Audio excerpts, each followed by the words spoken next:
Selin. Hari ini aku akan membacakan Injil tentang keputusasaan. Yuk luangkan waktu sebentar untuk mendengarkan firman Tuhan. Yang teman-teman tahu dulu, menurut teman-teman, putus asa itu apa sih? Rasa lelah, capek, dan udah gak ada semangat? Bener banget.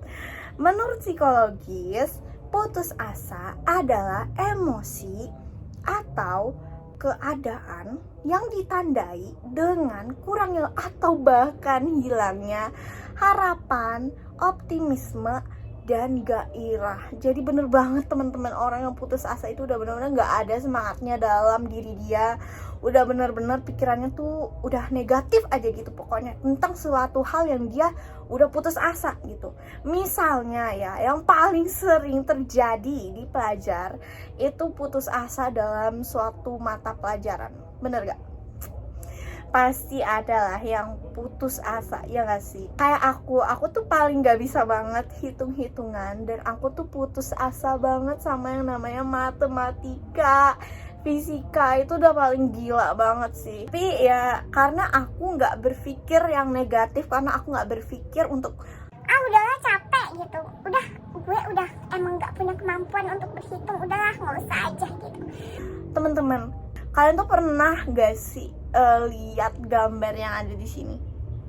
Jadi kita kalau udah berjuang, maka berjuanglah terus sampai kalian dapat hasilnya. Kan rugi kalau udah berjuang mati-matian tapi udahlah karena capek, karena udah negatif thinking, udah berhenti aja, capek gitu. Kalian malah gak dapat hasilnya. Kalau aku lebih baik berjuang mati-matian meskipun aku gak suka, meskipun aku lelah banget gitu. Tapi aku mendingan dapat hasil dari kerja kerasku sendiri daripada aku udah capek-capek gitu kan. Tapi berhenti di tengah jalan itu jangan ya dek ya. Yuk kita dengarkan firman Tuhan menurut Matius 5 ayat 11 sampai 12. Berbahagialah kamu jika karena aku kamu dicela dan dianiaya dan kepadamu difitnahkan segala yang jahat. Bersukacita dan bergembiralah karena upahmu besar di surga. Sebab demikian juga telah dianiaya nabi-nabi yang sebelum kamu. Demikianlah Injil Tuhan. Jadi mari kita renungkan Injil Tuhan ini ya.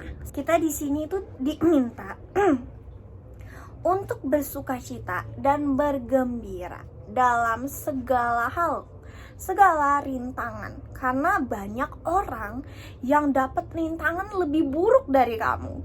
Mungkin kamu anggap rintangan kamu ini berat sekali. Mungkin kamu mengeluh pada Tuhan, Tuhan, kenapa sih rintangan aku tuh berat banget, capek. tapi teman-teman, aslinya ada yang lebih berat. Ada yang lebih berat dan dia tidak mengeluh. Mengapa kita yang dapat rintangan gak seberapa ini bisa putus asa?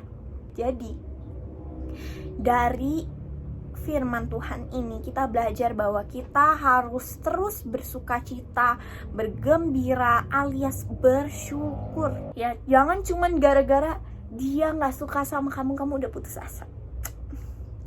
Gimana ini? Janganlah kayak gitu ya. Kalian gak boleh lagi ngalamin putus asa setelah mendengar firman Tuhan ini. Kalian dengerin sampai habis gak nih? Dengerin gak ya?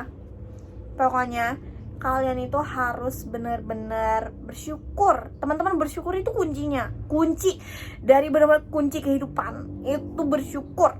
Kalau kalian bersyukur, kalian tuh gak akan ngalamin yang namanya depresi, sedih, kecewa, putus asa, takut, ragu. Gak ada. Kalian kalau bersyukur itu udah benar-benar paket lengkap. Gimana sih obat untuk semua hal? Karena kamu sudah percaya sama Tuhan. Kalau kamu benar-benar percaya sama Tuhan, maka kamu akan bersyukur. Kamu akan yakin semuanya. Kamu akan percayakan pada Tuhan bahwa mungkin aku hari ini mengalami hal yang tidak aku harapkan. Itu untuk aku belajar. Teman-teman, rintangan itu ya adalah sebuah pelajaran, ya.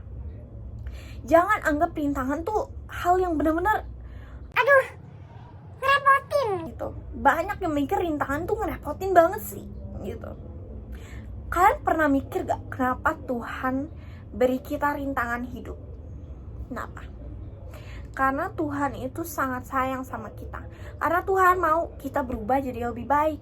Karena Tuhan mau kita tuh bisa berubah jadi lebih kuat.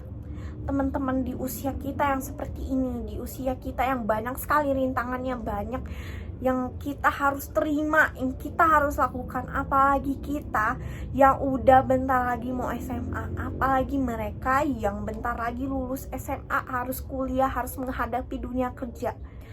Kalian itu harus bersyukur. Balik lagi teman-teman, bersyukur. Ya, kamu percaya bahwa rintangan itu adalah sebuah pelajaran. Untuk para orang-orang yang udah nonton ini, ayo semangat hidup yuk. Kita harus lebih banyak semangat hidup, kita harus semangat. Ya teman-teman, menjalani hidup sehari-hari, kita harus lebih semangat lagi. Jangan ada lagi yang namanya putus asa teman-teman. Bersyukur. Bersyukur atas rintangan yang Tuhan beri pada kita. Ingat itu hari ini. Kata-kata hari ini dong, Kak. Bersyukur adalah kunci. Sekian, terima kasih dari Jocelyn. Bye-bye. Jangan lupa bersyukur.